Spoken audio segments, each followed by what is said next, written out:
వచ్చినట్లుగా మరొకసారి ప్రేమపూర్వకంగా ఆహ్వానం తెలియజేస్తున్నారు. హల్లెలూయా. ఇప్పుడు మరి కొద్ది నిమిషాలు దేవుని వాక్యాన్ని జ్ఞాపకం చేసుకుందాం. బైబిల్ గ్రంథం నుంచి ఈనాడు చదవబడినటువంటి లేఖన భాగాలు, 2 లేఖన భాగాలు మనము చదువుకున్నాం. అందులో మొట్టమొదటి లేఖన భాగము న్యాయాధిపతుల గ్రంథము 7వ అధ్యాయము 13వ వచనం. న్యాయాధిపతుల గ్రంథము 7వ అధ్యాయం 13వ వచనం నుండి చదవండి. గిద్యోను వచ్చినప్పుడు ఒకడు తాను కనిన కలను తన చెలికానికి వివరించుచుండెను. ఎట్లనగా, నేనొక కలగంటిని, అదేమనగా యవన రొట్టె ఒకటి మిథ్యానీయుల దండులోనికి దొర్లి ఒక గుడారమునకు వచ్చి దాన్ని పడగొట్టి తల క్రింద చేసినప్పుడు ఆ గుడారము పడిపోయినని చెప్పాను. మరొక వాక్య భాగం యోహాను సువార్త 6వ అధ్యాయము 9వ వచనం నుండి మనం జ్ఞాపకం చేసుకుందాం. యోహాను సువార్త 6వ అధ్యాయము 9వ వచనం నుండి మనం జ్ఞాపకం చేసుకుందాం. చదవండి. ఇక్కడ ఉన్న ఒక చిన్నవాణి యొక్క 5 రొట్టెలను 2 చిన్న చేపలను ఉన్నవి కానీ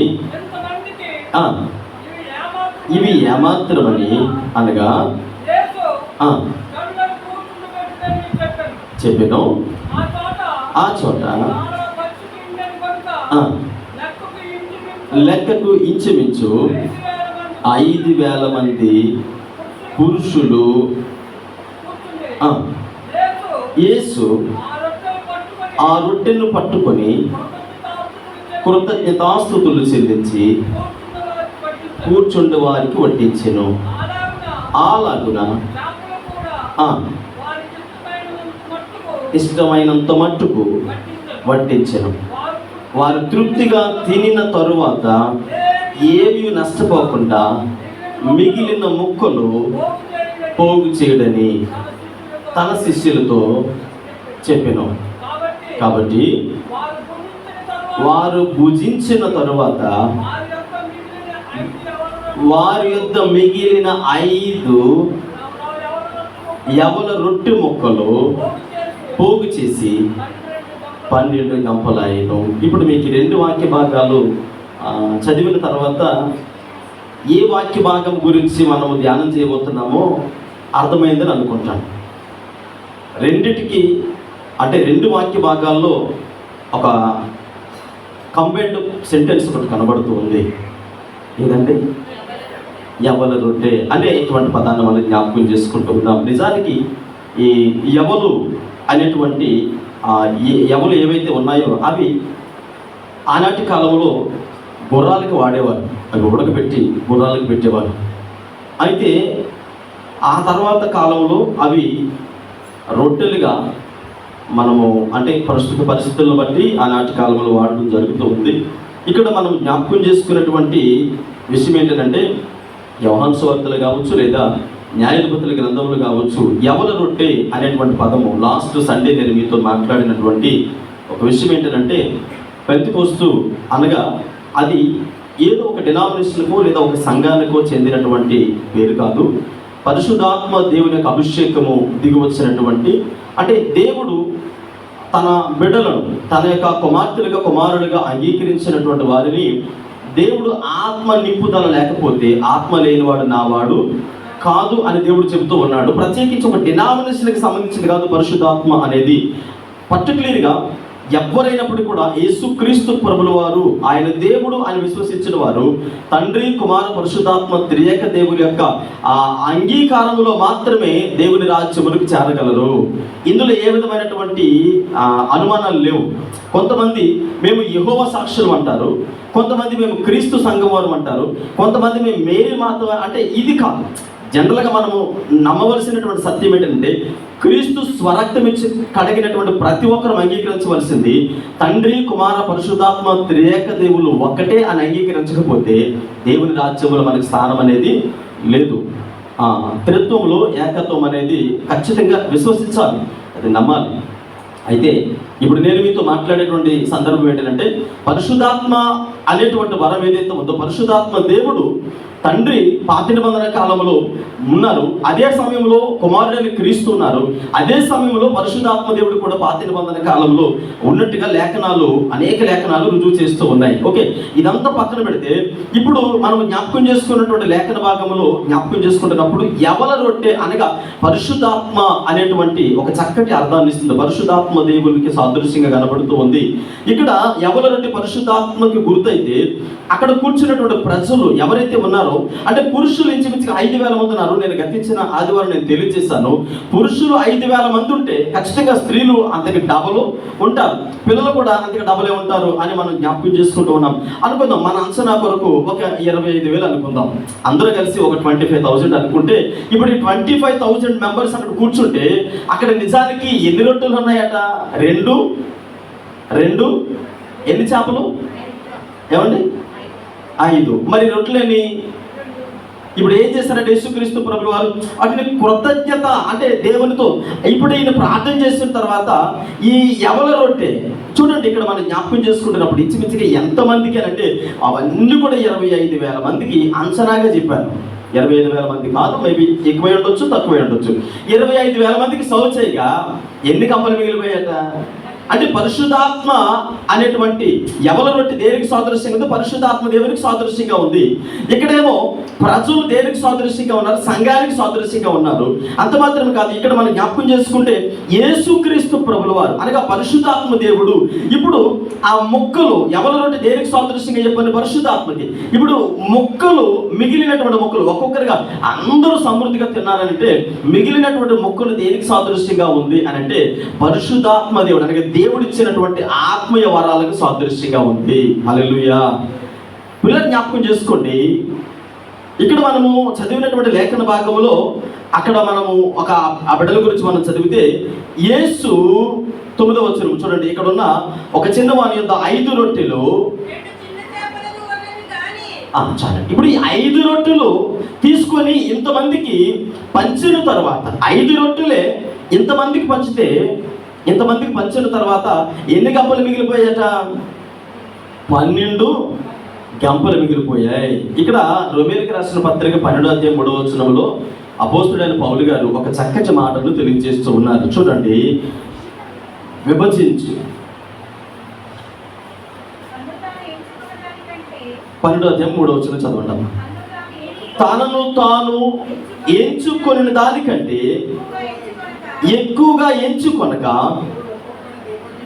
ఒక్కొక్కరిని విభజించి అంటే పంచి పెట్టారట. ఆత్మీయ వరాలను దేవుడు ఏం చేస్తూ ఉన్నాడు? ఈరోజు దేవుని బిడ్డలు అనంటే మనకు తెలిసినటువంటి క్రమం ఏంటంటే దేవుని మందిరానికి రావడం, ప్రార్థన చేయడం, వెళ్ళిపోవడం, పరలోకం. దీనితో ఎండ్ అయిపోలేదు.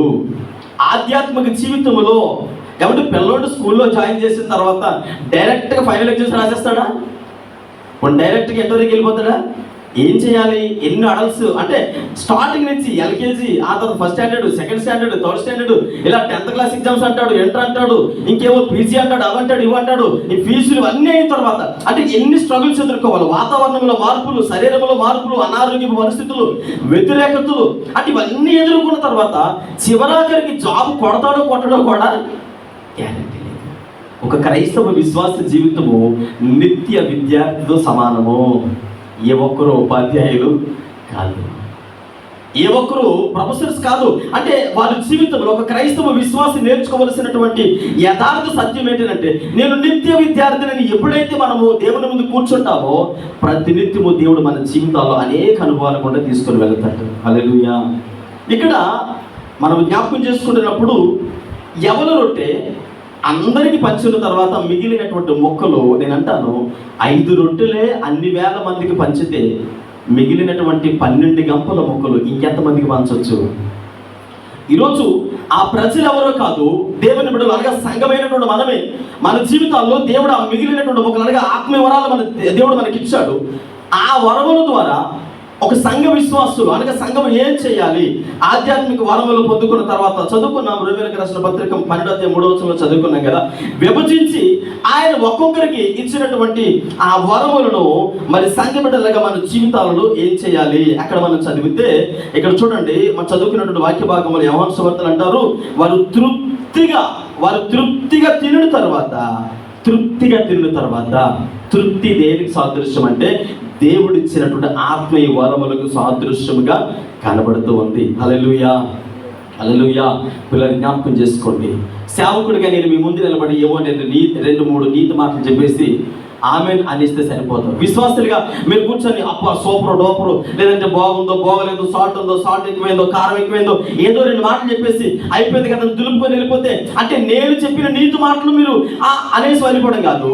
అంటే ఒక మాటలో చెప్పాలంటే పరిశుద్ధాత్మ దేవుడు నీకు ఇచ్చినటువంటి ఆత్మీయ వరాలను ఏ విధంగా వినియోగిస్తూ ఉన్నారు, ఎలాంటి దృక్పథంతో ఆత్మీయ వరాలను మనం ఉపయోగిస్తాం అంటే దేవుడు ఖచ్చితంగా, నేను గతించినటువంటి ఆదివారంలో ఎండింగ్లో చెప్పాను, ప్రతి ఒక్కరికి దేవుడు కొన్ని తలాంతులు ఇస్తారు. దేవుడు నీ జీవితంలో టాలెంట్స్ లేదా తలాంతులు లేకుండా నేను అలా వదిలిపెట్టేసేటువంటి దేవుడు కాదని తెలియజేశాను. అంటే ఈరోజు దేవుడు నీకు ఇచ్చినటువంటి ఆత్మీయ వరాలను మనం జ్ఞాపకం చేసుకుంటే వాటిని వినియోగించుకోగలిగితే ఏం చేయాలా, వినియోగించుకోగలగాల. వినియోగించుకోలేకుండా ఎంతకాలం అలాగే ఉంటాడు, ఎదుగు బదుగు ఉండదు. ఎందుకని తనకి వినియోగించుకోవడం రాదు. మనకు తెలుసు, బైబిల్ లేఖనంలోకి వెళితే కొత్త నిబంధన కాలంలో అంటే తలాంతులు ఇచ్చిన వాడు పరిస్థితి ఏమైంది, ఉపయోగించుకున్నవాడు డబుల్ అయ్యాడు, వినియోగించుకుంటే చక్కగా గొయ్యి తీసుకపోయినాడు పని ఏమైంది, అక్కడే ఉన్నాడు. దేవుడితో అంటాడు, అయ్యా నువ్వు విత్తన చోట కొయ్యవాడివి, కొయ్యల చోట విత్తేవాడు అంటే నీకు ఎంత జ్ఞానమైపోయారు ఆయన, దేవునికే పరీక్ష పెట్టేటువంటి. అంటే ఈరోజు గమనించండి, మన జీవితాల్లో ప్రతి ఒక్కరికి దేవుడు ఆత్మీయ వరాలు ఇచ్చాడు. ఎవరికి ఏ వరం ఇచ్చారనేది మీ వివేచనను బట్టి ఉంటుంది, మీకున్నటువంటి సమయోచితమైనటువంటి ప్రార్థన జీవితాన్ని బట్టి ఉంటుంది. దేవుడు ఎవరిని పక్షపాతంతో చూసే దేవుడు కాదు. పాస్టర్ గారికి మాత్రమే ప్రార్థన వరం ఇచ్చాడు, పాస్టర్ గారు మాత్రమే ప్రార్థన చేస్తే ఏమో జరుగుతాయని కాదు. అంటే ప్రతి ఒక్క విశ్వాసికి, ప్రతి బిడ్డకి దేవుడు తనిచ్చినటువంటి ఆధ్యాత్మిక వరాలు చూడండి. అక్కడ ప్రజల విషయంలో చదివితే 5,000 మంది లెక్కలోకి ఉన్నారు, మిగిలిన వారు లెక్కలో అంటే లెక్క కట్టలేదు. అంటే దేవుడు వారి జీవితాలను పరిచయం చేస్తూ ఉన్నారు. ఈరోజు మన జీవితాల్లో ఆ దేవుడు ఇచ్చినటువంటి ఆత్మీయ వరాలను ఏ విధంగా వినియోగిస్తూ ఉన్నాము అని ఇది చాలా ప్రాముఖ్యమైనటువంటి విషయం. గమనించండి, సంఘము ఏ వరాలు లేనటువంటి రీతిలో ఉండకూడదు. అందుకని మీరు చూడండి, పేతురు విషయానికి వచ్చేటప్పటికి యేసుక్రీస్తు ప్రభువు వారు అంటారు, పేతురు నీ మీద నేను ఏం చేస్తాను అంటే, పేతురు దేని మీద సంఘాన్ని కడతాడట, ఏ బండది, క్రీస్తు అనే బండ మీద. ఇప్పుడు సంఘము ఎక్కడ ఉండాలి అని అంటే, ఇప్పుడు ఇంకొక మాట అంటారు, ఆ వచనాల్లో చదివితే అంటారు, ఇదిగో పేతురు పాతాళ ద్వారపు తాళపు చెవులు ఎవరికి ఇస్తాను. మీరు గమనించండి, గొప్ప గొప్ప గనులు, గొప్ప గొప్ప మేధావులు, ఈ లోకంలో మహారాజ్యాలు స్థాపించినటువంటి వారు సహితము, విస్తారమైనటువంటి పేరు ప్రఖ్యాతులు సంపాదించిన వారు, ప్రపంచాన్ని వంటి చేతి మీద నడిపిస్తామని మరి విర్రవేగిన వారు అపవాదిగాడు ఉచ్చులో పడిపోయారట. ఎందుకో తెలుసా, వారు పాతాళ లోకపు అంటే ద్వారపు తాళపు చెవులు ఓపెన్ చేయలేకపోయారట, పాతాళాన్ని జయించలేకపోయారు. కానీ ఆ ద్వారాన్ని జయించే శక్తి ఎవరికి ఇచ్చారో తెలుసా, దేవుడు ఒక సంఘానికి మాత్రమే ఇచ్చాడు. హల్లెలూయా, హల్లెలూయా. సంఘానికి మాత్రమే తాళపు చెవులు ఇచ్చాడు దేవుడు. అంటే సంఘములో ఉన్న నీవు దేవుడిచ్చిన ఆధ్యాత్మిక వరములను వినియోగించుకోకపోతే, అందుకని మీరు చూడండి, న్యాయాధిపతుల గ్రంథంలో చదువుకున్నాం కదా, ఒక ఆయన గిద్యోని దగ్గరికి వచ్చి అంటాడట, అయ్యా ఎవరి రొట్టు దొర్లుకుంటూ వెళ్ళిపోయి మిద్యానీయుల గుడారమును పడగొట్టెను. ఈ మిద్యానీయులు గుడారమును పడగొట్టిన అపవాదిగాడి యొక్క గుడారము ఈరోజు సంఘములో కావచ్చు, నీ కుటుంబంలో కావచ్చు, నీ వ్యక్తిగత జీవితంలో కావచ్చు, అపవాదిగాడు గుడారం వేసుకుని కూర్చున్నాడు. అది ఏ గుడారమో నాకు తెలియదు, ఎవరికి వారు వ్యక్తిగతంగా మనం పరిశీలన చేసుకున్నాం. గుడారం వేసుకుని అపవాదిగాడు కూర్చుంటే, మిద్యానీయులైనటువంటి అపవాదిగాడు కూర్చుంటే, ఇప్పుడు ఎవరు అనగా పరిశుద్ధాత్మ దేవుడు నీలో నీకు ఇచ్చినటువంటి వరాలను వినియోగించుకోకపోతే ఆ వరములు కార్యాన్ని చేస్తూ ఉంటాయి. అపవాదిగాడైనటువంటి గుడారాన్ని పడగొట్టాలి, పడగట్టకుండా దాన్ని పాలు పెట్టి పోషించకూడదు. హల్లెలూయా. ఇక్కడ చూడండి, జ్ఞాపకం చేసుకుంటే భూమి మీద గొప్ప గొప్ప రాజ్యములు స్థాపించిన వారు, అపవాదిగాడు ఉచ్చులో పడిపోయారట. అపవాదిగాడి అంటే వీళ్ళు గొప్ప పేరు కాల్చిన వారే, కానీ ఏం చేయలేకపోయారట, పాతాళ ద్వారపు తాళపు చెవులను తెరవలేకపోయారు. అంత మాత్రమే కదా, అపవాదిగాడు ఉచ్చులో పడిపోయారట వారు. ఈరోజు మీకు ఎంత అథారిటీ దేవుడు ఇచ్చాడంటే, సంఘము అనగా ఒక వ్యక్తి కాదు, సంఘం అనగా 4 గోడలు సముదాయం కాదు, అనేక వ్యక్తులు సమూహము. మరి క్రీస్తు స్వరక్తములో కడగబడిన వారే సంఘం అంటే. హల్లెలూయా. ఇప్పుడు ఈ సంఘములో ఎవరైతే ఉంటారో, ఎవరైతే పరిశుద్ధాత్మ ద్వారా నింపబడతారో, ఎవరైతే పరిశుద్ధాత్మ వరములను వినియోగించుకుంటారో, ఎవరైతే వాటిని గమనిస్తారో, గుర్తిస్తారో, వారి జీవితాలలో దేవుడు నూతన కార్యాలు చేయబోతూ ఉన్నాడు. హల్లెలూయా. చూడండి, ఇక్కడ మత్తయి సువార్త 16వ అధ్యాయం 18వ వచనంలో ఒక మాట మనం జ్ఞాపకం చేసుకుందాం. మత్తయి సువార్త 16వ అధ్యాయము 18వ వచనం చదివితే అక్కడ ఒక చక్కటి మాట మనం జ్ఞాపకం చేసుకుంటూ ఉన్నాం. మరియు నీవు పేతురువు, నీ పంట మీద నా సంఘమును. ఎవరిదా సంఘము? యేసుక్రీస్తు ప్రభుల వారికి సంఘము. అంటే క్రీస్తు సంఘములో మనం ఎవరమి? మనందరం కూడా పాలుభాగస్తులమే. క్రీస్తు అనేటువంటి సంఘము ఇప్పుడు క్రీస్తు అనగా చూడండి, ఒక శరీరం ఉందనుకోండి, శరీరములో అవయవాలన్నీ కూడా సమకూరితేనే ఒక శరీరం. ఇప్పుడు ప్రతి వ్యక్తి యొక్క శరీరంలో ఏ అవయవానికి ఆ అవయవం ఇండివిజువల్గా పని చేసుకుంటానంటే అవుతుందా? ఇప్పుడు చెయ్యి ఉందనుకోండి, నా ఇష్టం వచ్చినట్టు నేను వెళ్ళిపోతానంటే బాడీ ఊరుకుంటుందా? దాన్ని ఏం చేస్తుంది? వెనక లాగుతుంది. ఇప్పుడు చూడండి, కన్ను, అంటే ఒక్కొక్క అవయవం, అంటే శరీరంలో ఉన్న ప్రతి అవయవం కూడా దేని ఆ సరౌండింగ్లో ఉండాలి, దేని సరౌండింగ్లో ఉండాలి. ఇప్పుడు చూడండి, ఇక్కడ గట్టిగా తగిలింది అనుకోండి, ఒక పెద్ద శుద్ధి పెట్టుకొని ఇక్కడ కొట్టుకున్నాను అనుకోండి, ఏం చేస్తుంది? బాడీ ఉంటుందా? ఎందుకని? కంప్లీట్ అంతా ఎక్కడ ఉంటుంది?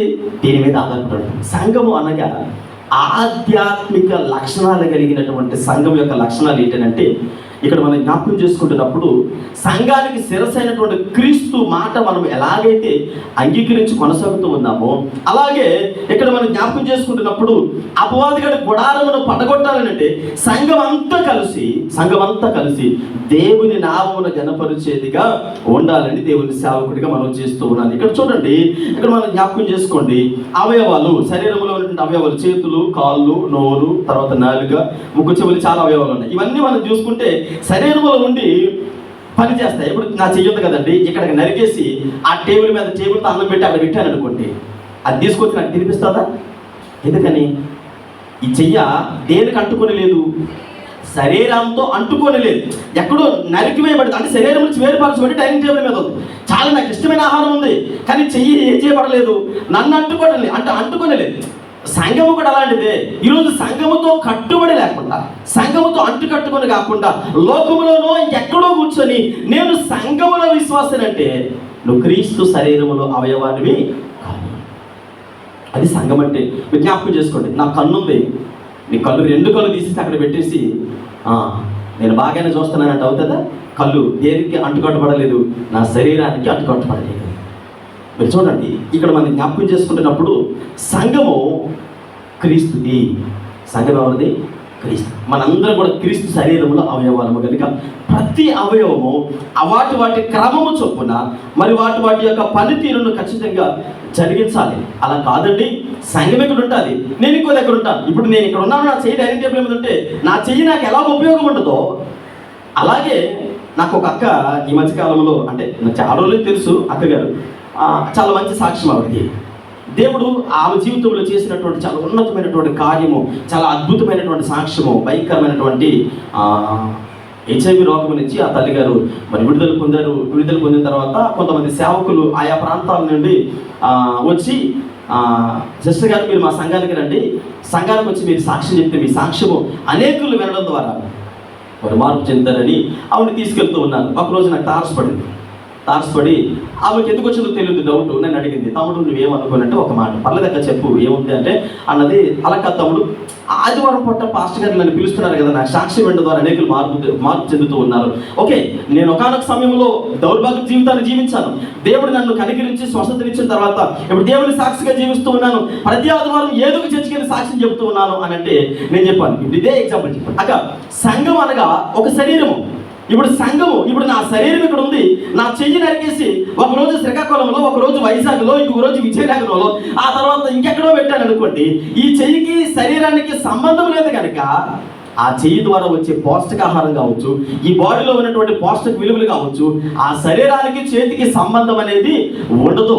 ఈరోజు కూడా చాలా మందిలో నేను గమనించేది ఏంటంటే, సంఘములో జరిగే ఏ కార్యక్రమాలు కొంతమందికి తెలియదు. ఈరోజు సడన్గా ఒకరోజు మన అనుకుందాం, ఫర్ ఎగ్జాంపుల్ నేను, లేదంటే ఫర్ ఎగ్జాంపుల్ సంఘ నాయకులు ఎవరికి లేచి ఫలానా కార్యక్రమం ఎప్పుడైనా చేశారంటారు. ఈయన దేనికి కట్టుబడి లేడని అర్థమవుతుంది మనకి, సంఘముతో కట్టుబడి లేడు. ఒక్కొక్క ఆదివారం ఒక్కొక్క దగ్గర ఆయన ప్రత్యక్షం అవుతూ ఉన్నాడు. వెళ్ళకూడదనేది కాదు నా ఉద్దేశం. నీ స్థానికంగా నీ శరీరం ఎక్కడైతే ఉందో అవయవాలు అక్కడే ఉండాలి. నా శరీరం ఇక్కడ ఉంది కదా, నా చెయ్య అక్కడికి వెళ్ళి, లేదంటే గోళ్ళు పెరిగిపోయాయి కొద్ది కట్ చేసి తీసుకురా అని చెప్పేసి ఈ చెయ్యి తీసుకెళ్ళి అక్కడ పెట్టో, లేదంటే తల పెరిగిపోయింది హెడ్ తీసుకెళ్ళి బార్బర్ షాప్లో పెట్టో. ఇది కాదు శరీరం అంటే. అన్ని అవయవాల కలయికే ఒక బాడీ, శరీరము అనే సంఘము. ఇక్కడ మరి యవన రొట్టె అనగా దేనికి సాదృశ్యం అంటే పరిశుద్ధాత్మకు సాదృశ్యము, ప్రజలు సంఘానికి సాదృశ్యం, మొక్కలు ఆత్మీయ వరాలకు సాదృశ్యం. ఈరోజు 5 రొట్టెలే అన్ని వేల మందికి పంచితే 12,000 అంటే 12 గంపల మొక్కలు మిగిలాయి కదా. ఈరోజు 12 గంపలు మిగిలితే ఈ మొక్కలు విశ్వాసులు దేవుడిచ్చిన ఆత్మీయ వరాలకు సాదృశ్యంగా ఉంటే, ఈరోజు క్రీస్తు స్వరక్తములో కడగబడి నీ ద్వారా ఎన్ని ఆత్మలు రక్షించబడబోతూ ఉన్నాయి, నీ ద్వారా ఎంతమందికి దేవుడు సర్వ్ చేయబోతూ ఉన్నాడు, నీ ద్వారా దేవుడు ఎన్ని ఆత్మలు దేవుడి సన్నిధికి నడిపించబోతూ ఉన్నాడు అనేది ప్రతి ఒక్కరూ జ్ఞాపకం చేసుకోవాలని దేవుని సేవకుడిగా మరొకసారి మనం చేస్తూ ఉన్నాను. చూడండి, ఇక్కడ మనం జ్ఞాపకం చేసుకుంటే మరలా మీకు తెలియజేస్తూ ఉన్నా, జ్ఞాపకం చేసుకోండి. సంఘానికి కట్టుబడి ఉండడం అనేది, కట్టుబడి ఉండడం అనేది చాలా ప్రాముఖ్యమైనటువంటి విషయం అని దేవుని సేవకుడిగా మనం చేస్తూ ఉన్నాం. పిల్లరా, మీకు తెలుసు భక్తుడైన దావీదు 23 కీర్తన భాగంలో 3-4 చరణం 3 నుంచి 6 చరణాల వరకు చదివితే దావీదు గారిని అడగమనుకోండి, ఏమండి మీరు ఆ దేవునితో కట్టబడడం ద్వారా, దేవునినే అలా అతుకుని ఉండడం ద్వారా ప్రయోజనం ఏంటి అని అంటే దావీదు ఏం చెప్తాడు తెలుసా అండి? ఆయన నూనెతో నా తల అంటున్నాడు, నా శత్రువులు ఎందుకు నాకు భోజనము సిద్ధపరుచున్నాడు, నా గిన్నె నిండు పొరలతో. అంటే ఇలా చెబుతూ చిరకాలం నేను యెహోవా మందిరంలో ఉంటానంటాడు. ఎందుకలాగా? నీవు ఏ శరీరంతోనైతే అంటుకట్టబడి ఉన్నావో ఆ శరీరంలో భాగమైతే ఖచ్చితంగా నీ ఆధ్యాత్మిక జీవితాలే కావచ్చు. అంటే సంఘంలో ఆధ్యాత్మిక జీవితం అనేది చాలా ప్రాముఖ్యమైనది. పిల్లలు స్కూల్కి వెళ్తారు కదండి, వారం రోజులు స్కూల్కి మానేసి, వారంలో 5 రోజులు మానేసి ఒక రోజు వెళ్ళాడు అనుకోండి, అలా వారానికి ఒకరోజు స్కూల్కి వెళ్తే అయ్యగారికి సబ్జెక్ట్ మీద ఎంత గ్రిప్ ఉంటుంది ఏమండి? ఆ సబ్జెక్ట్ మీద అయ్యగారికి ఎంత గ్రిప్ ఉంటుంది? అబ్బో, మనం మామూలుగా ఉండదు, 100కి 150 వచ్చేస్తాడంటే మార్కులు. అప్పుడు ఏం చేయాలి తెలుసా? చక్కగా ఆన్సర్ చేయడం తన ముందు పెట్టాలి, అంతే కదండి. ఒక క్రైస్తవ విశ్వాసి కూడా అలాగే. దేవుని మందిరం అనేది, సంఘం అనేది చాలా ప్రాముఖ్యమైనది. నీ శరీరంలో ఉన్న ప్రతి అవయవము ఎంత ప్రాముఖ్యమైనదో సంఘములో విశ్వాసులు కూడా అంతే ప్రాముఖ్యమైన వారు. క్రీస్తు అనే శరీరంలో మనందరం కూడా అవయవాలు కనుక ప్రతి ఒక్క అవయవము దేవుని సన్నిధిలో ఉండాలి.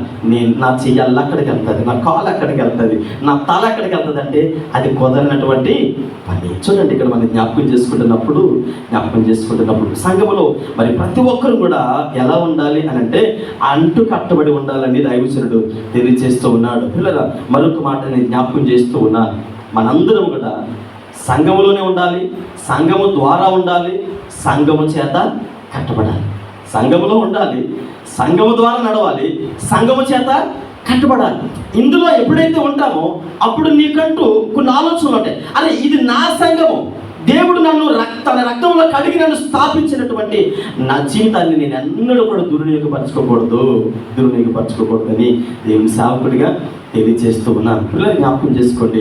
అందుకనే మనం కొన్ని సందర్భాలలో మిగిలిన టైంలో ఒకవేళ అవకాశం ఉంటే ఎవరైనా ఇన్వైట్ చేస్తే వెళ్ళొచ్చు, తప్పలేదు. కానీ ఆదివారం ఎట్టి పరిస్థితుల్లోని నీకంటూ దేవుడిచ్చినటువంటి సంఘాన్ని ఎన్నడూ కూడా సాధ్యమైనంత వరకు విడిచి ఉండకూడదని దేవుని సేవకుడిగా మీకు తెలియజేస్తూ ఉన్నాను. జ్ఞాపకం చేసుకోండి.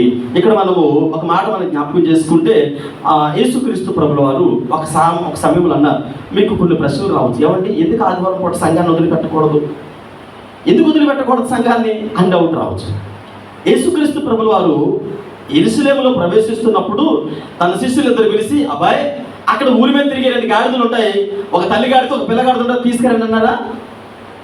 ఏమండి యేసుప్రభుడు అలాగే చెప్పారా? అక్కడ ఊరి మీద తిరిగే 2 గాడిదలు ఉంటాయి, తల్లి గాడిద ఉంటుంది, పిల్ల గాడిద ఉంటుంది. అలా పెంట కుప్పలు అంటే అటు ఇటు తిరుగుతూ ఉంటాయి. ఆ రాజవీధులు ఎక్కడ తిరుగుతుంటాయి, వాటిని వెతికి పట్టుకొని తీసుకురండి అన్నారా? లేదంటే ఒక దగ్గర కట్టు ఉంటాయి, వాటిని తీసుకురండి అన్నారా? అంటే నువ్వు సంఘానికి ఏమై ఉండాలా? ఒక చోట కట్టుబడి ఉండాలి, ఒక చోట స్థిరత్వం కలిగి ఉండాలి, ఒక చోట అంటే నీకంటూ ఒక గుర్తింపు కలిగి ఉండాలి. నువ్వెవరు అని అంటే ఫలానా సంఘానికి చెందినటువంటి వ్యక్తి. అంటే నేను అంటాను, సంఘము అనగా క్రీస్తు స్వరక్తములో కడగబడినటువంటి బిడ్డగా నువ్వు గుర్తించబడ్డావు కనుక దేవుని యొక్క సన్నిధానంలో ఇక్కడ మనం జ్ఞాపకం చేసుకుంటున్నప్పుడు సంఘానికంటూ కొన్ని విషయాలు మీరు జ్ఞాపకం చేసుకోండి. ఒక ఉపదేశము, ఒక ఆధ్యాత్మిక నడిపింపు, అదే రీతిగా దైవాత్మ సిద్ధాంతాలను అనుసరించేటువంటి సంఘము. ఒక్కొక్క సంఘములో ఒక్కొక్క రకాలైనటువంటి బోధన విధానం ఉంటుంది. ఒక్కొక్క రకములు ఇప్పుడు ఒక క్రమంలో బోధిస్తున్నటువంటి దైవజనులు కొంతమంది ఉంటారు. ఏదో ఆ పూటకి పబ్బం గడిపేసుకోవాలనుకునేటువంటి ఆ దైవజనులు కొంతమంది ఉంటారు. అందరూ అలాంటి వారిని కాదు నా ఉద్దేశం. బైబిల్ గ్రంథంలో ఒక మాట ఏమన్నదంటే, ఒక సున్నా మనం ఏం చేయకూడదు, ఒక పొల్లు కానీ సున్నా కానీ ఏం చేయకూడదు, యాడ్ చేయకూడదు, అందులో నుండి మనము తీసివేయకూడదు.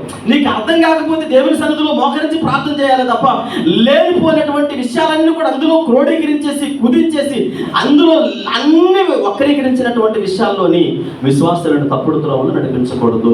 ఎక్కడికే వెళ్తాం, పొరపాటున ఆదివారం ఈ రోజు ఇక్కడికి వచ్చాం కదా, మా వాళ్ళు పిలిచారంటే ఆ అమ్మ నన్ను పిలిచి నాకు అక్కడ కుర్చీ వేస్తారని చెప్పేసి అక్కడికి వెళ్ళి కూర్చొని మనం వెళ్ళి చేసి వచ్చేస్తాం. అక్కడ ఏదో చెడు బీజం పడింది, చిన్న చెడు విత్తనం పడింది, మన చర్చకొచ్చాం. ఆ నెక్స్ట్ వీక్ వచ్చిన తర్వాత ఏమంటారు తెలుసు, వాళ్ళు నాకు కుర్చీ చేశారు, వీళ్ళు నాకు ఏమేయలేదు, కుర్చీ. వాళ్ళు నన్ను సాల్వా కప్పారు, వీళ్ళు నాకు సాల్వా కప్పలేదు. వాళ్ళు నాకు బొక్క ఇచ్చారు, వీళ్ళు నాకు బొక్క ఇవ్వలేదు. అంటే నీలో ఏ బేసం పడింది? నీ సంఘానికి అంటే నీ యొక్క ఇంటిలో ఒక రకమైనటువంటి క్రమం ఉంది. ఆ క్రమాన్ని తప్పిపోయి ఎక్కడిదో క్రమానికి అలవాటు పడిపోతూ ఉన్నాం. అందుకని దైవాత్మ సమృద్ధులు అంటారు కదా, ఇక్కడ దైవాత్మ అంటే సిద్ధాంతాలకు అనుకూలంగా కట్టబడినటువంటి గాడిదని ఎందుకు యేసుక్రీస్తు ప్రభువు వారు కోరుకున్నారంటే, ఊరి మీద అటు ఇటు తిరిగి గాడిద యేసు ప్రభు వారికి అవసరం లేదు. ముందుకుగా నిదానంగా విధేయత కలిగినటువంటి గాడిద, ఒక క్రమానికి అలవాటు పడినటువంటి గాడిదని తీసుకొని వస్తే యేసు ప్రభు వారికి అదే ఇష్టం. మీరు గమనించండి, క్రీస్తు రాకడలో కూడా ఏ సంఘం ఎత్తబడుతుందట? ఏమండి, వధువు సంఘం ఎత్తబడుతుంది. వధువు సంఘం అంటే వధువు అంటే ఎవరు? అసలు పెండ్లికి సిద్ధపడలేని వారు వధువు అంటారు ఎవరైనా? వధువు అంటే ఎవరు అసలు? పెండ్లు కుమార్తెగా సిద్ధపడినామని ఎవడో తెలుసా? ఏమంటే పెరుగుతుని తీసుకొచ్చారా అంటారు. వస్తుందండి, ఇంకో 2 కిలోమీటర్ల దూరంలో ఉందంట, ఇప్పుడే ఫోన్ చేసామంటారు. అంటే ఆల్రెడీ ఏమైంది? పెండ్లు కుమార్తెగా సిద్ధపరచబడింది. ఆమె సిద్ధపరచుకుంది. సంఘం అంటే అదే, పెండ్లు కుమార్తెగా సిద్ధపడినటువంటి వధువు సంఘాన్ని దేవుడు కోరుకుంటాడు. ఊరి మీద తిరిగే సంఘాన్ని కానీ, ఊరి మీద తిరిగేవాడిని కాదు. జాగ్రత్తగా గమనించండి. ఇక్కడ మనం జ్ఞాపకం చేసుకుంటున్నప్పుడు సంఘంలో ప్రతి విశ్వాసి ఎలా ఉండాలి అని అంటే, అవయవాలు మళ్ళా జ్ఞాపకం చేస్తూ ఉన్నాను, శరీరాన్ని అంటుకొని ఉండాలి. అవయవాలే, ఈ చెయ్యి నాకు ఇష్టం లేదని వెళ్ళిపోతే ఈ చెయ్యికి ఇంకా శరీరంలో ఉన్నటువంటి బలము ఉండదు, చచ్చిపడిపోతాయి. సరే, శరీరంలో ఉన్న అవయవాలన్నీ కూడా ఏదో ఒక పని చేస్తూ ఉండాలి, చెయ్యాలా చేయకూడదా? ఇప్పుడు చెయ్యి చేసే పని కాలు చేయలేదు, అవునా కదా? ఇప్పుడు నోరు ఏమంటారు తెలుసుకోవాలి, అస్తమానం ఇప్పుడు అనుకుందాం, మీకు అర్థమయ్యే భాషలోకి వచ్చేస్తాను. ముక్కు కోపం వచ్చిందండి, అస్తమానం నోరు తినేస్తుంది, మంచి మాంసం ముక్కలన్నీ నోరే తినేస్తుంది. నాకు ఆ గుడ్ల కూర అంటే ఇష్టం, నాకు చేపల కూర అంటే ఇష్టం, నోరు తినేస్తుంది. ఆ నోట్లో కాకుండా నా ముక్కులో పెట్టు అని ముక్కు డిమాండ్ చేసింది అనుకోండి. ఓ పాట ఉంటుంది, పరదేశులము ప్రేమ, ఏమవుతుంది? అవునా కదా? నోరు పని నోరే చేయాలి, నోరు పని ముక్కు చేయకూడదు. ఇప్పుడు నోరు చేస్తుంది కదా, ముక్కు చేస్తానని చెప్పేసి ఈ చేపల కూర తీసుకెళ్ళి ముక్కు చెవులో పెట్టుకున్నాం అనుకోండి, చెవులో ఇన్ఫెక్షన్ వచ్చిన వారికి తెలుసు ఆ బాధ ఎలా ఉంటుంది. అంటే ఏది ఏ పని చేయాలో సంఘములో ప్రతి అవయవానికి దేవుడు కొన్ని వరాలు ఇచ్చాడు. దేవుడు ఆ మొక్కలు ఎవరు కాదు, దేవుడు ఇచ్చినటువంటి వరాలు నువ్వు పొందుకున్నటువంటి ఆధ్యాత్మిక వరం ఏంటో దేవుని సన్నిధిలో ప్రార్థనా పూర్వకంగా కనుక్కోవాలి. అడగాలి, దేవుని అయ్యా నాకు ఇచ్చినటువంటి వరం ఏంటయ్యా? ప్రార్థనాత్మ, బోధించే ఆత్మ, లేదంటే పాటలు పాడే వరమా, లేదంటే వాక్యాన్ని చదివేటువంటి వరమా, లేదంటే అనేకులను దేవుని సన్నిధికి నడిపించేటువంటి వరమా, దేవుని సన్నిధిలో పరిచయం చేసేటువంటి వరమా? అంటే ఏంటి నువ్వు నాకు ఇచ్చినటువంటి వరం అని దేవుని సన్నిధిలో ప్రయాసపడి అడగాలి. అంతే తప్ప గుడ్డెద్దేలు చెవిలో పడినట్టుగా నోరు చేసే పని ముక్కు చేసిన, ముక్కు చేసే పని చెవి చేసే పని ఇంకేదో చేసినా అది చాలా అనార్థాలకి దారితీస్తుంది. దేవుడు ఖచ్చితంగా ప్రతి ఒక్కరికి వరాలు ఇస్తాడు. అంటే ఇక్కడ మనం జ్ఞాపకం చేసుకుంటే పిల్లలు జ్ఞాపకం చేసుకోండి. పరిచర్య, దేవుని సన్నిధానంలో ప్రతి అవయవం నేను చెయ్యను అని కూర్చోకూడదు. ఖచ్చితంగా చేసే పని చేయాలి. కాళ్ళు చేసే పని కాళ్ళు చేయాలా, కళ్ళు చేసే పని కళ్ళు చేయాలా, నోరు చేసే పని నోరు చేయాలి. అంటే శరీరం, సంఘములో ప్రతి ఒక్కరు కూడా అవయవం కనుక, క్రీస్తు అనేటువంటి శరీరంలో అవయవాలు కనుక ఒక్కొక్కరు ఒక్కొక్క పని చేయాలా. ఏం చేస్తాం తెలుసా? మామూలుగా వస్తాం, అలా కూర్చుని వెళ్ళిపోతాం. చెయ్యి ఇలా పెట్టుకుని కూర్చున్నాం అనుకోండి, నోట్లోకి ముందు వెళ్తుందా? ఈ చెయ్యి కూడా 2 చేతులు ఇలా కట్టేస్తుంటే ఎన్ని రోజులని తినుకుంటా ఉంటాం? చేతులు కట్టేస్తున్నాయి, లేదా నోరుకు ప్లాస్టర్ వేస్తుంది, కాళ్ళు 2 కట్టేస్తున్నాయి. అంటే ఒక్కొక్క అవయవానికి ఒక్కొక్క గుణ లక్షణాలు. ఈరోజు సంఘము అనగా శరీరం, క్రీస్తు శరీరంలో మీరు అందరూ అవయవాలే, ఒక్కొక్కరు ఒక్కొక్క అవయవము. ఏ అవయవానికి ఇచ్చినటువంటి వరము ఆ అవయవం చెయ్యాలి. నేను చెయ్యనండి, ఎందుకు చేయాలా? నోరు చేస్తుంది కదా, నోరు చేయను అంటే నేను చేయను అంటే మీరు ఎవరు? క్రీస్తు శరీరంలో అవయవాన్ని కాదా? సంఘముల సభ్యులు కాదా? నేను ఎందుకు చేయాలి అనుకుంటే నువ్వు క్రీస్తు శరీరంలో అవయవాన్ని కాదు. అందుకని ఇక్కడ చూడండి, మనం జ్ఞాపకం చేసుకున్నట్లయితే సంఘంలో మనందరం కూడా జ్ఞాపకం చేసుకోండి. ఇప్పుడైతే అన్ని అవయవాలు కలిసికట్టుగా ముందుకు వెళ్తాయో ఆ సమయంలో అక్కడ చూడండి, న్యాయాధిపతుల గ్రంథంలో చదువుకున్నాం, ఎవరుంటే దొర్లుకొని దేన్ని పడగొట్టిందట? మిథ్యానీయుల గుడారమును పడగొట్టెను.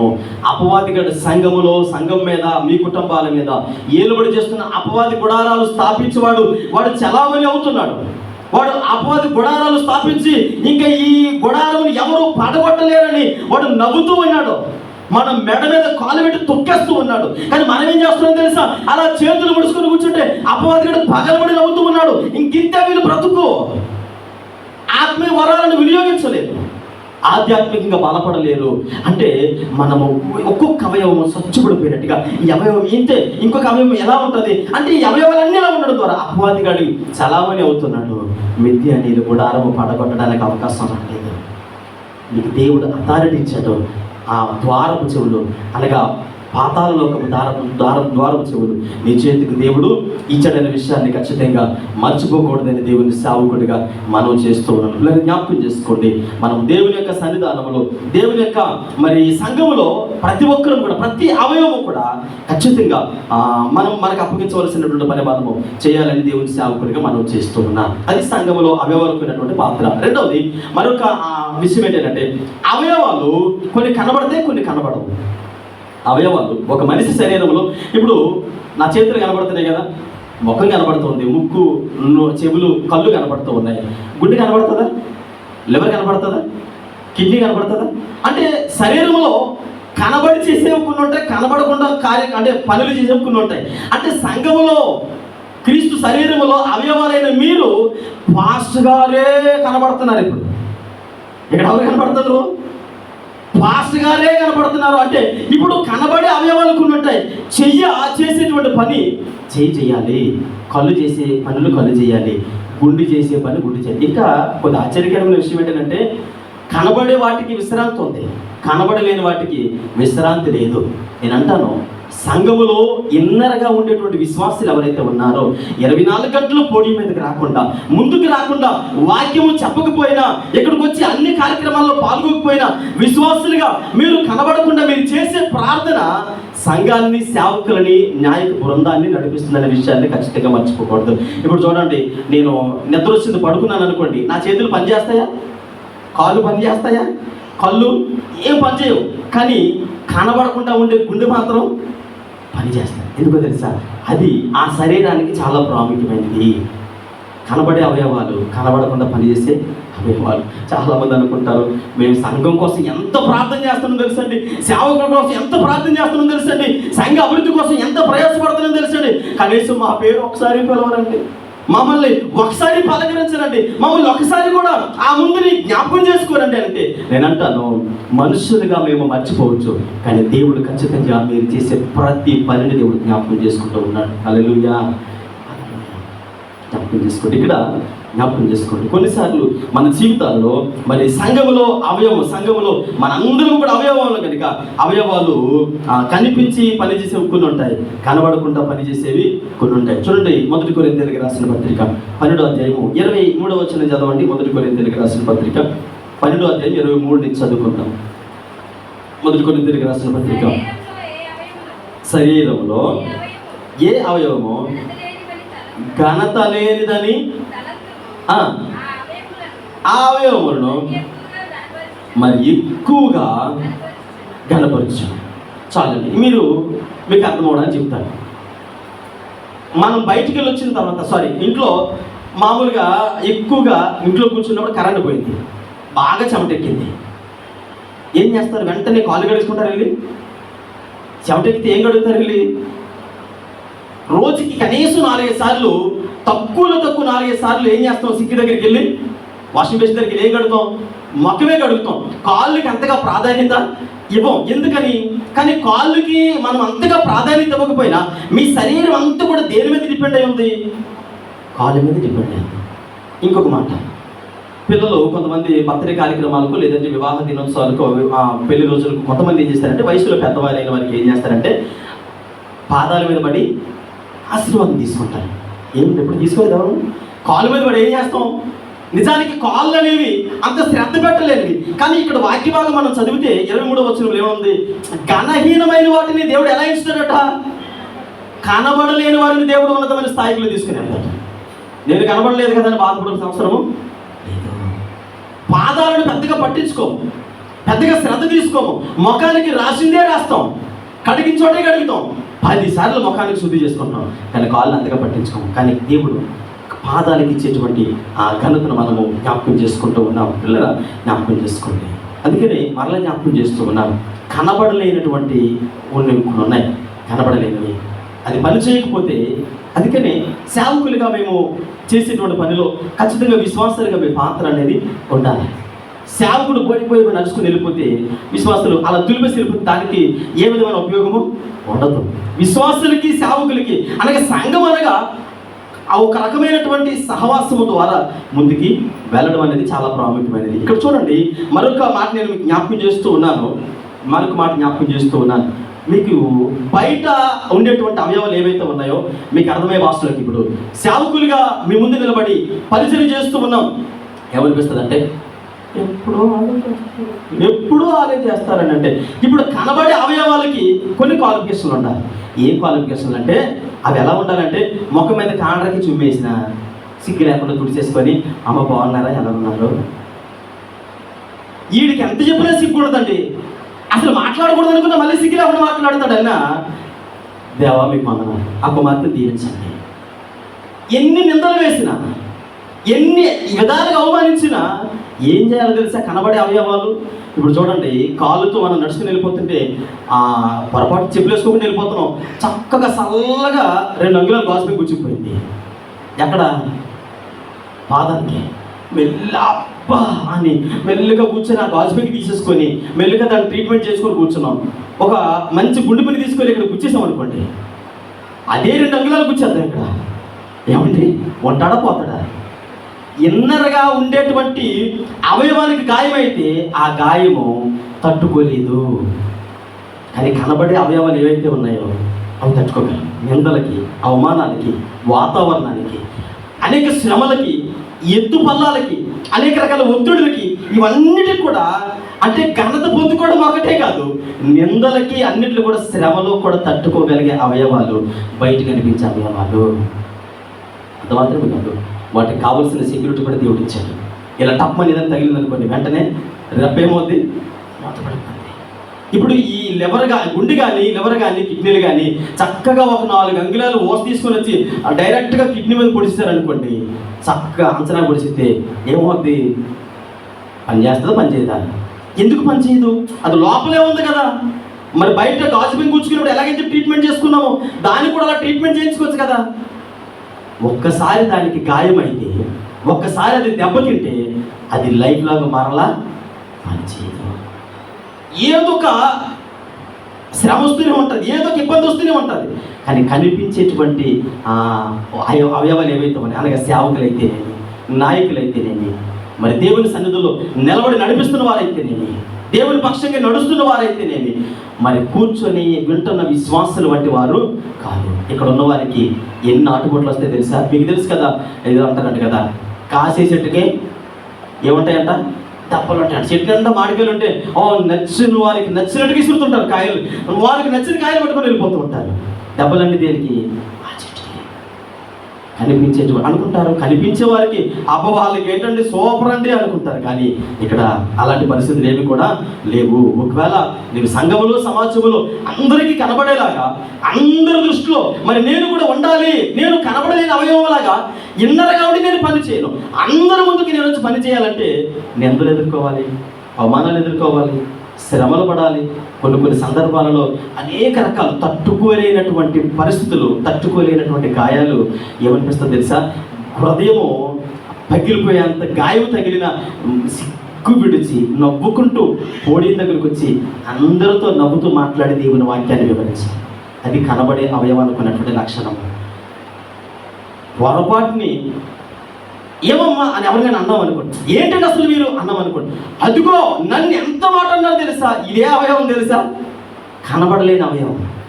నేను రానండి, ఎందుకు రావు? నేను రాను అంటే పంచేదికి అవయవం, నేను రాను, నాకేమైంది? గాయమైంది. కనుక కనబడే అవయవాలు ఉన్నాయి, కనబడలేని అవయవాలు కూడా ఉన్నాయి.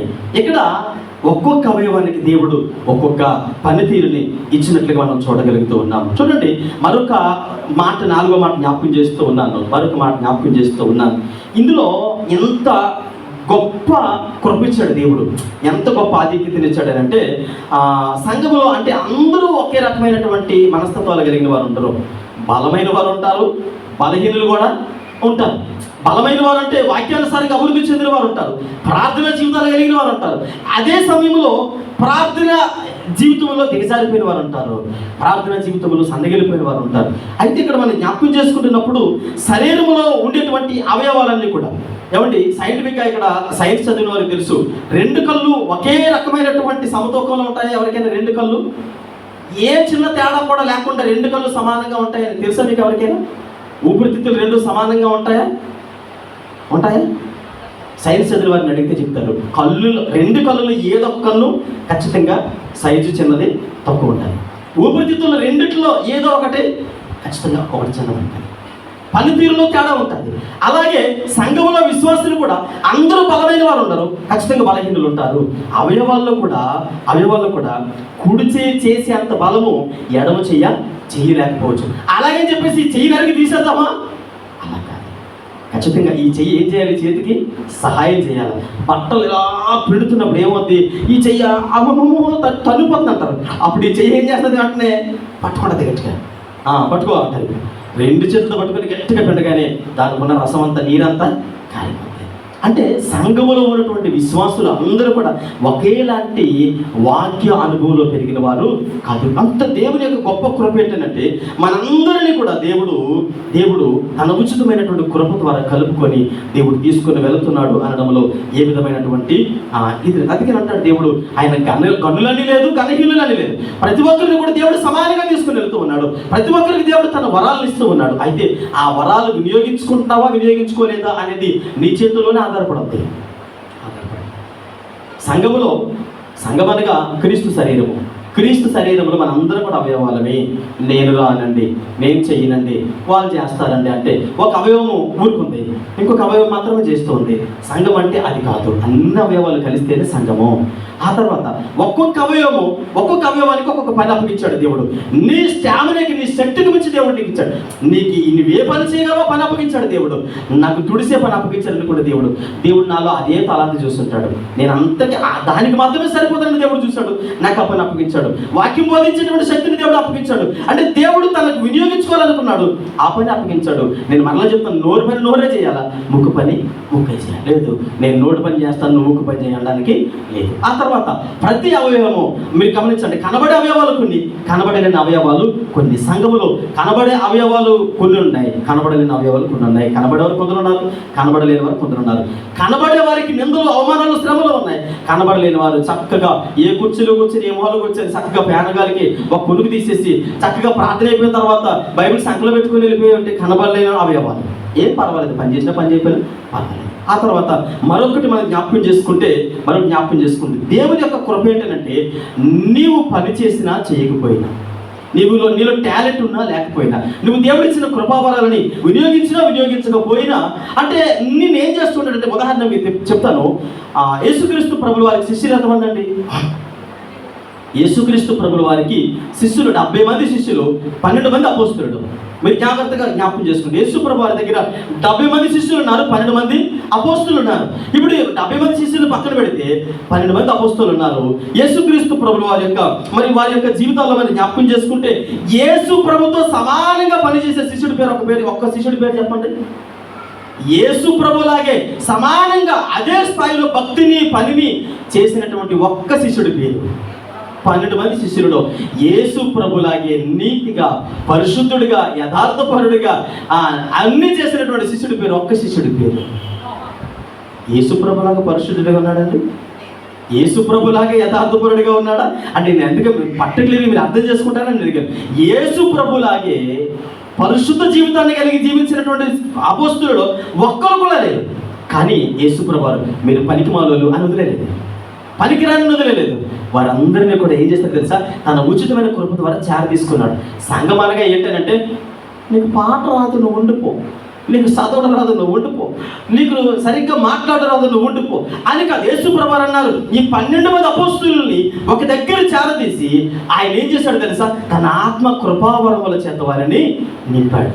ఎప్పుడైతే ఆయన ఆత్మ కృపావరముల చేత నింపారో ఒకానొక సమయం వచ్చిందట. ఒక సమయం వచ్చిన తర్వాత అపోస్తుల కార్యములు ఏమని ఉంటుందంటే, చూడండి వాక్యభాగం చదవండి, ఒకసారి ముందుకు వెళ్దాం. ఒక వాక్యభాగం చదవండి, చూడండి. అపోస్తుల కార్యములు 17వ అధ్యాయం 6వ వచనం చదవండి అమ్మా. అపోస్తుల కార్యములు 17వ అధ్యాయం 6వ వచనం.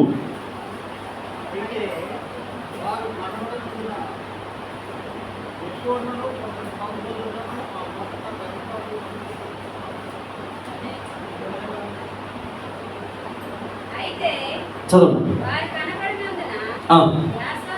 యాసోనును అతని సహోదరులను ఆ పట్టణపు అధికారుల యొద్దకి ఈడ్చుకొని పోయి భూలోకమును తల క్రిందులు చేసిన వీళ్ళెవరు? యేసుక్రీస్తు ప్రభుల వారి స్థాయిలో భక్తిని చేయలేని వారు, అంటే బలహీనులు. బలవంతులకు మాత్రమే దేవుడు సపోర్ట్ చేసేవాడు కాదు. సంఘంలో బలహీనులు ఉన్నారు, బలవంతులు ఉన్నారు. వాక్యానుసారమైన అనుభవం కలిగిన వారు ఉన్నారు, వాక్యానుభవం లేని వారు ఉన్నారు. ఇప్పుడు నేను వాక్యానుసారమైన అనుభవం కలిగి ఉన్నాను కదా, నేను మాత్రమే అని కాదు. సంఘంలో అంటే క్రీస్తు శరీరంలో బలహీనమైనటువంటి అవయవానికి స్థానం ఉంది, బలమైనటువంటి అవయవానికి కూడా స్థానం ఉంది. ఈరోజు ఇక్కడ వీరిని చూసినప్పుడట, వీళ్ళెవరో కాదు, భూమిని తలక్రిందులు చేసేవారు. ఎలా మార్చగలిగారు? 3.5 సంవత్సరాలు యేసుక్రీస్తు ప్రభుల వారితో పరిచయం చేసిన వారు, ఈ పేతురు కావచ్చు, యోహాను కావచ్చు, వీళ్ళెవ్వరిని కూడా మనం జ్ఞాపకం చేసుకుంటే, పేతురు అనగానే మీకు ఏమంటారు? ఆయన దుడుకు పేతురు అంటే అంటారు. యాకోబు, యోహాను గురించి ఆలోచన చేస్తే, ఒకరోజు యేసు ప్రభు వారితో కలిసి ఒక చోటకి వెళ్ళారట. అక్కడ సువార్త ప్రకటిస్తుంటే వాళ్ళందరూ వ్యతిరేకించారట. వెంటనే ఏమన్నారు తెలుసా? ప్రభా, మనకి ఇవన్నీ సెట్ అవ్వ, కానీ మనం ఏం చేద్దామంటే, అప్పుడు ఏలియా వచ్చినట్టుగా మరి ప్రార్థన చేయండి, అగ్ని దిగిపోతే ఆకాశం నుంచి వీళ్ళందరూ చంపేద్దాం అంటే, నిజానికి చరిత్ర ఏం తెలియజేస్తుందంటే, వీళ్ళని నక్సల్స్తో సమానంగా చూస్తున్నారట. యాకోబు, యోహాను నక్సలిట్లు లాంటి మనస్తత్వాలు కలిగిన వారు. అంతే, కాల్చేద్దాం అంతే, ఏలియాగా ప్రార్థన చేయండి, దిగొచ్చే తగ్గిన ఆకాశం అన్నారట. అంటే అలాంటి లక్షణాలు కలిగిన వారు ఈరోజు దేవుని కొరకు అర్థసాక్షులుగా వారి ప్రాణములను అర్పించేటువంటి ఒక చక్కటి మనస్తత్వాన్ని కలిగి ఉన్నారని దేవుని సేవకుడిగా మనం చేస్తూ ఉన్నాం. శరీరంలో 2 అవయవాలు, ఒకటి బలహీనమైనటువంటి అవయవాలు, బలమైనటువంటి అవయవాలు 2 ఉన్నాయి. అయినప్పటికీ మరి బలహీనమైనటువంటి అవయవాలు తీసి పారివేయడానికి లేదా తృణీకరించడానికి అవకాశం లేదని దేవుని సేవకుడిగా మనం చేస్తూ ఉన్నాం. చూడండి, ఇక్కడ మరి చివరిగా ఒక మాటని తెలియజేసి ముగిస్తాం. చూడండి, సంఘ అభివృద్ధి కొరకు ఆటంకాలు. సంఘ అభివృద్ధి కొరకు క్రీస్తు శరీరంలో మనందరూ కూడా అవయవాలు కనుక, ఇప్పుడు ఈ క్రీస్తు శరీరంలో అవయవాలు ఎలా ఉన్నాయనంటే, కొన్ని సందర్భాల్లో ఆటంకాలు మన నుంచి వస్తాయి. మన నుంచి ఎలాగా అని ఆలోచన చేస్తే, అది సేవకుడు కావచ్చు, లేదా విశ్వాసాలు కావచ్చు, లేదా కొన్ని పరిస్థితులు మన జీవితాల్లో మరి ఏం చేస్తూ ఉంటాయంటే, వ్యతిరేకతలు అంటే బయట నుంచి అక్కడి నుంచి కూడా రావు.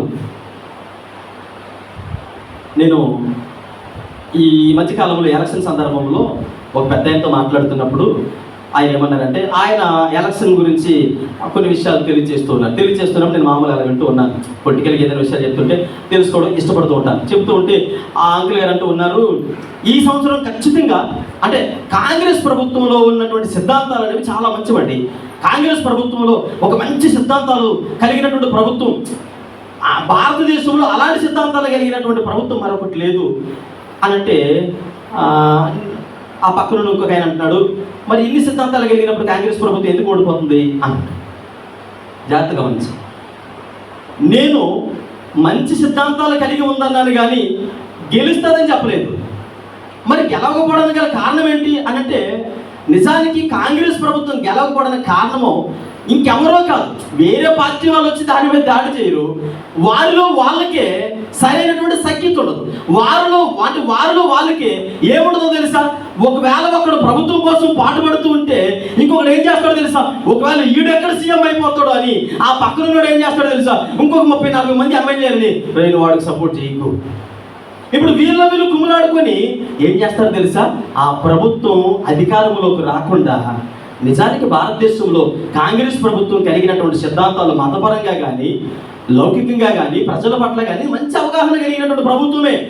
భారతదేశంలో మంచి అథారిటీ కలిగినటువంటి ప్రభుత్వమే. కానీ ఎందుకు అధికారంలోకి రాలేకపోతుందంటే, వారిలో వాళ్ళకి ఏముండదు, సంఘ అభివృద్ధిలో ఆటంకాలు అంటే ఇప్పుడు నేను అనుకున్నాను, ఒక నిజమే కదా అంటే వారిలో వారు కలుస్తుంటే నేను అనుకుంటే తెలంగాణలో గెలిచిందంటే దానికి కారణం ఏంటో తెలుసా? ఎవరొకరు కాంప్రమైజ్ అవ్వాలి. ఇప్పుడు ఆయన ఎవరు?